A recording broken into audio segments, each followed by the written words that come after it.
जय माता की। आप सभी का हमारे YouTube चैनल जय माता की एक प्रार्थना में हार्दिक अभिनंदन है। आज हम श्री विष्णु महापुराण कथा की जो कड़ी हमने शुरू की है, उस कड़ी के अंतर्गत 5वें स्कंद के 21वें अध्याय को करेंगे। 21वें अध्याय में है उग्रसेन का राज्य अभिषेक तथा भगवान का विद्या अध्ययन। कथा को शुरू करने से पहले यदि आप हमारे चैनल पर अभी नए आए हैं तो कृपा करके चैनल को सब्सक्राइब कर लीजिए और घंटी जैसे दिखने वाले बटन को भी दबा लीजिए ताकि आने वाली नई वीडियो की नोटिफिकेशन आपको सबसे पहले और आसानी से मिल सके। तो शुरू करते हैं आज का अध्याय 21वां अध्याय। सबसे पहले प्रभु का स्मरण करेंगे। श्रीमन नारायण नारायण नारायण, भजमन नारायण नारायण नारायण, श्रीमन नारायण नारायण नारायण। जय श्री विष्णु भगवान की। तो 21वें अध्याय में श्री पराशर जी बोले कि अपने अति असाधारण कर्मों को देखने से वसुदेव और देवकी को विज्ञान उत्पन्न हुआ।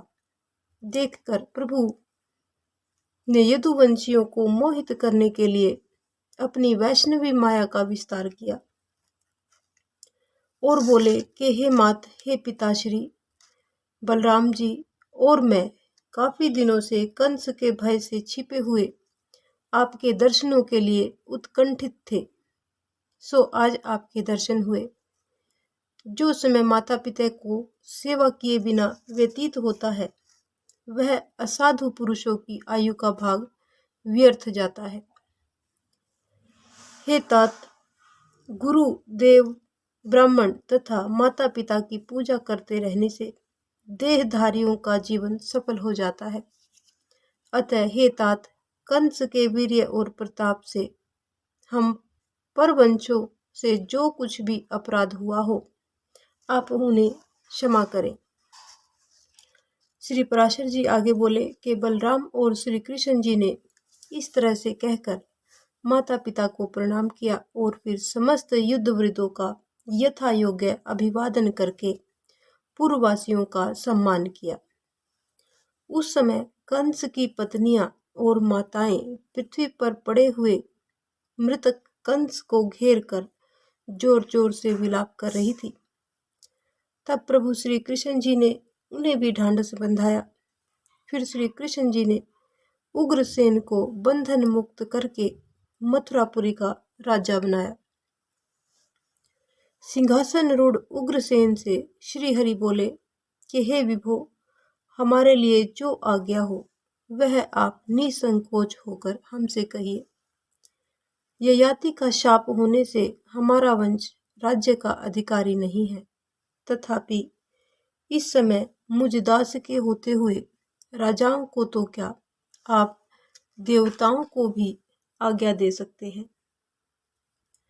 आगे श्री पराशर जी बोले कि उग्रसेन से इस तरह यह धर्म संस्थापना आदि कार्य सिद्धि के लिए मनुष्य रूप धारण करने वाले प्रभु श्री कृष्ण जी ने वायु को स्मरण किया और उसी क्षण वहां पर उपस्थित हो गया। यानी वायुदेव को प्रभु ने याद किया तो वो उसी समय वहां पर आ गए। तब श्री कृष्ण जी ने वायु से कहा कि हे वायु, तुम इंद्र से जाकर कहो कि हे वासव, व्यक्ति का घमंड छोड़कर तुम उग्रसेन को अपने सुधर्मा नाम की सभा दो। श्री कृष्ण जी की आज्ञा है कि यह सुधर्मा नाम की जो सभा सर्वोत्तम रतन राजा के ही योग्य है। इसमें यादवों का विराजमान होना उपयुक्त है। श्री कृष्ण जी की आज्ञा सुनकर वायु ने यह सब बातें जाकर इंद्र को कही और इंद्र ने भी उसी क्षण अपनी सुधर्मा नामक सभा वायु को दे दी। वायु के द्वारा लाई हुई उस सर्वरत्न संपन्न दिव्य सभा का समस्त यदुश्रेष्ठ श्री कृष्ण जी की भुजाओं के आश्रित रहकर भोग करने लगे।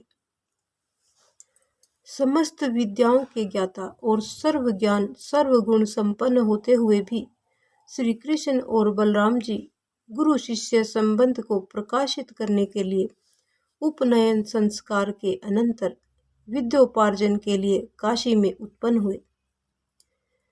अवंतीपुरवासी सांदीपनी मुनि के पास गए। फिर संकर्षण और जनार्दन सांदीपनी का शिष्यत्व स्वीकार करके वेदों का अभ्यास परायण हो गए तथा योग्य गुरु शुश्रादि में प्रवृत्त रहकर संपूर्ण लोकों को यथोचित शिष्टाचार प्रदर्शित करने लगे।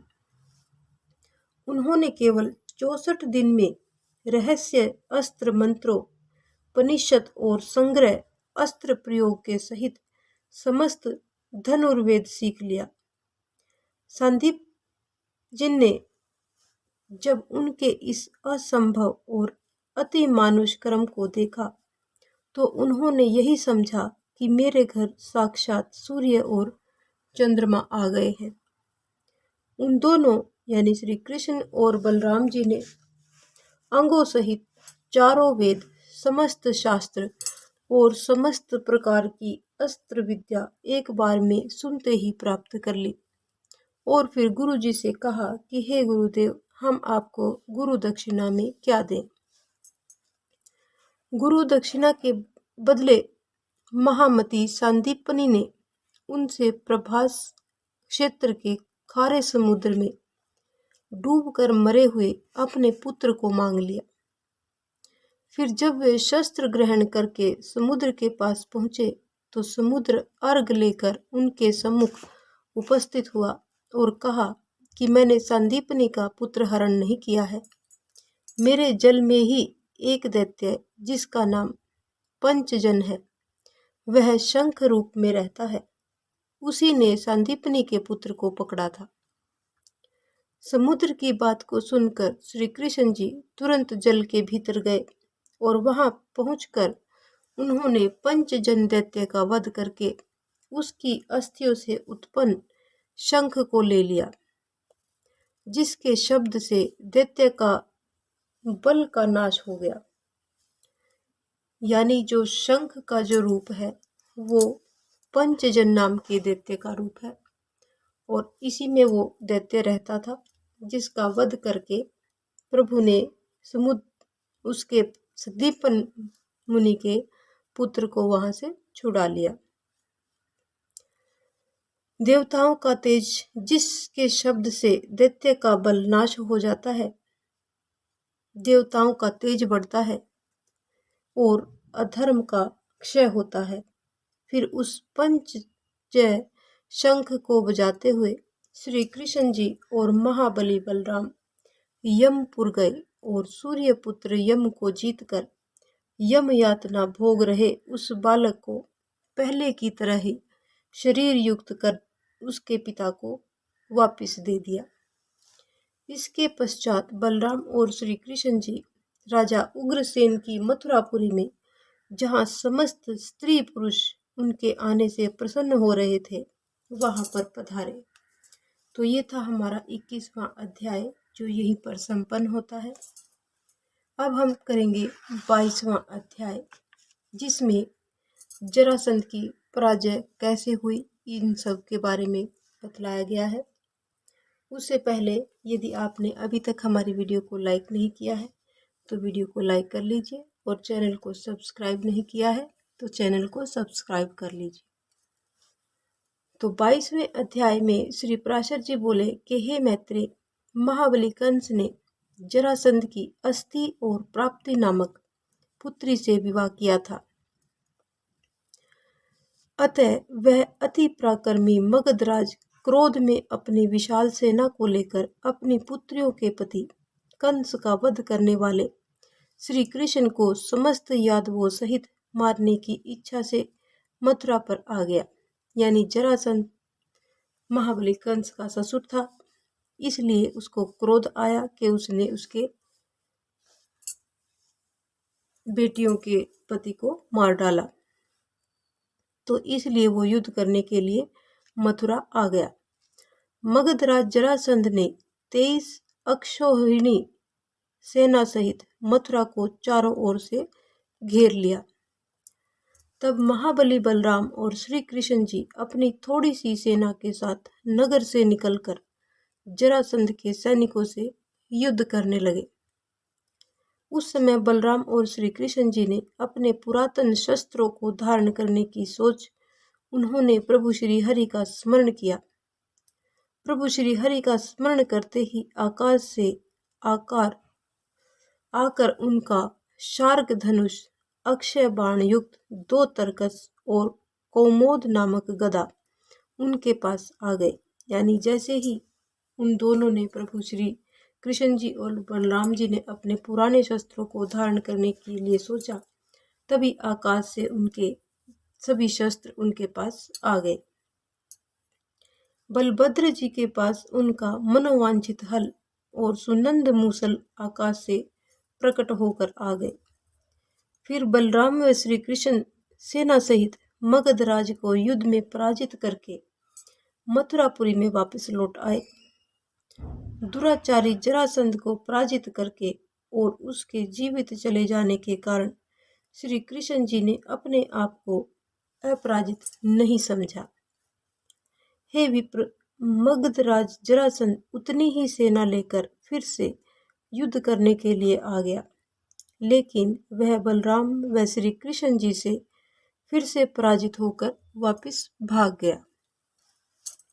इस तरह मगधराज जरासंध ने बलराम और श्री कृष्ण जी आदि यादवों से 18 बार युद्ध किया और समस्त युद्धों में जरासंध अति विशाल होने के कारण भी जरासी सेना वाले यदुवंशियों से पराजित होकर भाग गया। यह सब प्रभु श्री हरि विष्णु जी के अंशावतार श्री कृष्ण जी की सन्निधि का महात्म्य ही था। उन जगतपति की यह लीला ही है जो ये अपने शत्रुओं पर अनेक प्रकार अस्त्र शस्त्र छोड़ रहे हैं, जो केवल संकल्प मात्र से ही जगत की उत्पत्ति और संहार कर देते हैं। उन्हें अपने शत्रु पक्ष यानी विरोधियों का विनाश करने के लिए उद्योग फैलाने की कितनी आवश्यकता है, तथापि वे बलवानों से संधि और बलहीनों से युद्ध करके मानव धर्मों का अनुवर्तन कर रहे थे। वे कहीं साम, कहीं दान और कहीं भेद तथा कहीं दंड नीति का व्यवहार करते थे और कहीं से स्वयं भाग भी जाते थे। इस तरह से मानव देहधारियों की चेष्टाओं का अनुवर्तन करते हुए श्री जगतपति अपनी इच्छा के अनुसार लीलाएं करते रहते थे। तो इस तरह से ये हमारा 22वां अध्याय यहीं पर संपन्न होता है। अब हम करेंगे 23वां अध्याय। 23वें अध्याय में है द्वारका के दुर्ग की रचना, काल यवन का भस्म होना और मुच्चु कुंदकृत भगवत स्तुति। इसमें आगे श्री पराशर जी कहते हैं कि हे मैत्रेय, एक बार यादवों की सभा में महर्षि गार्ग्य को उनके साले ने नपुंसक कह दिया। यह सब सुनकर यदुवंशी खूब हंसे। इस बात से महर्षि गार्ग्य ने कुपित होकर दक्षिण समुद्र के तट पर जाकर यादव सेना को भयभीत करने वाले पुत्र की प्राप्ति के लिए घोर तपस्या शुरू कर दी। महर्षि गार्ग्य ने भगवान शिव शंकर की उपासना करते हुए केवल लोह चूर्ण भस्म किया। तब प्रभु शिव शंकर ने 12वें वर्ष में प्रसन्न होकर अभीष्ट वर दिया। महर्षि गार्ग्य की एक पुत्रहीन यवनराज ने खूब सेवा करके उन्हें संतुष्ट किया। उसकी स्त्री के संग से ही इनके भौरे के समान एक कृष्ण वर्ण बालक उत्पन्न हुआ। वह यवनराज उस काल यवन नाम के बालक को, जिसका वक्षस्थल वज्र के समान कठोर था, अपना राज्य पद और अभिषिक्त कर स्वयं वन में चला गया। फिर वीर्य मदोन्मत्त काल यवन ने देवर्षि नारद जी से पूछा कि पृथ्वी पर कौन कौन से राजा बलवान हैं। काल यवन की बात को सुनकर देवर्षि नारद जी ने बताया कि पृथ्वी पर यादवों को ही बलशाली राजा कहा जाता है। देवर्षि नारद की बात को सुनकर काल यवन ने हजारों हाथी, घोड़ों और रथों के सहित सहस्त्रों करोड़ मलेच्छ सेना को साथ लेकर विशाल तैयारी की और यादवों के प्रति क्रुद्ध होकर वह प्रतिदिन हाथी, घोड़े आदि के थक जाने पर उन वाहनों को त्याग करके अन्य वाहनों पर चढ़कर तेज गति से मथुरापुरी पर चढ़ आया। एक ओर जरासंध का आक्रमण एवं दूसरी ओर काल यवन की चढ़ाई देखकर श्री कृष्ण जी ने अपने मन में विचार किया कि यवनों के साथ युद्ध करने से क्षीण हुई यादव सेना पहले लड़ती हुई यादव सेना अवश्य ही मगध नरेश से हार जाएगी, और यदि मगध नरेश से पहले लड़ते हैं तो उससे क्षीण हुई यादव सेना को पराक्रमी काल यवन नष्ट कर देगा। इस तरह से एक ही साथ यादवों पर दो तरह की आपत्ति आ गई। इसलिए अब मैं यादवों के लिए एक ऐसा पुरजर्य दुर्ग तैयार करता हूँ जिसमें बैठकर वृषणी श्रेष्ठ यादवों व उनकी स्त्रियां भी युद्ध कर सके। उस दुर्ग में रहने पर यदि मैं मत प्रमत यानी असावधान सोया या कहीं बाहर भी होऊंगा तब भी अधिक से अधिक दुष्ट शत्रुगण भी यादवों को पराभूत नहीं कर सकते, यानी उनको पराजित नहीं कर सकते और उनको नुकसान नहीं पहुंचा सकेंगे। यह सोचकर श्री कृष्ण जी ने समुद्र से 12 योजन भूमि मांग ली और उसमें द्वारकापुरी का निर्माण किया। यानी जो द्वारकापुरी है वो 12 योजन तक फैली हुई है। वह द्वारकापुरी इंद्र की अमरावतीपुरी की तरह सैकड़ों सरोवरों, गहरी खाई, खूबसूरत उद्यान और अनेकों महलों से सुशोभित थी। काल यवन के समीप आ जाने पर श्री कृष्ण जी समस्त मथुरा वासियों को द्वारका में ले आए और उन्हें वहीं छोड़कर स्वयं मथुरा को वापस लौट गए। तब काल यवन की विशाल सेना ने चारों ओर से मथुरा को घेर लिया तो श्री कृष्ण जी बिना कोई शस्त्र लिए मथुरा से बाहर निकल आए। यवन राज काल यवन ने श्री कृष्ण जी जैसे ही बिना शस्त्रों के काली हाथ देखा वह उसी क्षण उनके पीछे दौड़ पड़ा। यानी प्रभु द्वारकासेन बिना कोई भी अस्त्र शस्त्र लिए खाली हाथ वहां से जैसे ही निकले तभी काल यवन उसके पीछे दौड़ पड़ा। काल यवन को पीछे पीछे आता हुआ देखकर श्री कृष्ण जी उस महागुहा में घुस गए जिसमें राजा मुचुकुंद सो रहा था। वह दुर्मति यवन भी उनके पीछे उस गुफा में पहुंचा और उसने गुफा में राजा मुचुकुंद जो सो रहे थे उन्हें श्री कृष्ण समझकर जोर से लात मारी। लात लगने से राजा मुचुकुंद एकदम नींद से जागे और उन्होंने अपने सामने यवनराज को खड़े हुए देखा तो उन्हें भयंकर क्रोध आया और वह यवनराज उनकी क्रोध अग्नि से जलकर वहीं पर भस्मीभूत हो गया। पूर्व काल में राजा मुचुकुंद देवगणों की ओर से देवासुर संग्राम में गए थे। असुरों का वध करने पर अति निर्दयी होने के कारण राजा मुचुकुंद ने देवताओं से लंबे समय तक सोने का वरदान मांगा था, सोते रहने का। उस समय देवताओं ने उन्हें वर दिया था कि तुम्हें सोते हुए को जो कोई भी तुम्हें जगाएगा वह उसी क्षण अपने शरीर से उत्पन्न हुई अग्नि से जलकर भस्म हो जाएगा। यानी मुचुकुंद को ये वरदान था कि जैसे ही वो नींद से जागेगा जो भी कोई उसे जगाएगा वो उसी समय भस्म हो जाएगा। इस तरह से दुष्ट काल यवन को भस्मीभूत हो जाने के पश्चात राजा मुचुकुंद ने यहाँ पर श्री कृष्ण को खड़े हुए देखकर पूछा कि आप कौन हैं। राजा मुचुकुंद की बात को सुनकर प्रभु श्री कृष्ण जी बोले कि मैं यादव कुल में वसुदेव जी के यहाँ पुत्र रूप में उत्पन्न हुआ हूँ। यह सुनते ही राजा मुचुकुंद को वृद्ध गार्गे मुनि के कहे हुए वचन याद आ गए और उन्होंने तुरंत प्रभु श्री हरि जी को हाथ जोड़कर प्रणाम किया और कहा कि हे परमेश्वर, मैं आपको जान गया हूँ। आप साक्षात प्रभु श्री हरि विष्णु जी के अंश हैं।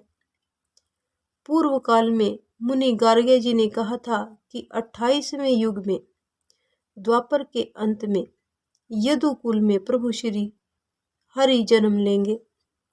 आप प्रभु श्री हरि विष्णु जी के ही अंश हैं और आप मनुष्यों के उपकार के लिए ही अवतीर्ण हुए हैं। तथापि मैं आपके महान तेज को सहन करने में जरा भी समर्थ नहीं हूँ।